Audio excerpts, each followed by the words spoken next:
माजी उपमहापौर भूपाल शेटे हे सामाजिक बांधिलकी जोपासत कुष्ठरोगी बांधवांना सातत्यानं मदतीचा हात देत आहेत.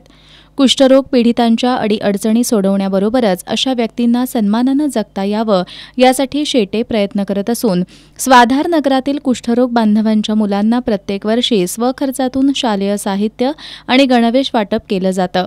त्यानुसार सामाजिक कार्यकर्ते प्रसाद शेटे यांनी या उपक्रमाचं आयोजन केलं होतं. यावेळी माजी उपमहापौर भूपाल शेटे यांच्या हस्ते 75हून अधिक कुष्ठरोगी बांधवांच्या मुलांना शालेय साहित्य आणि गणवेशाचं वाटप करण्यात आलं. यावेळी बोलताना शेटे यांनी कुष्ठरोगी बांधवांना आणि त्यांच्या मुलांना समाजानं माणुसकीची वागणूक द्यावी असं आवाहन केलं.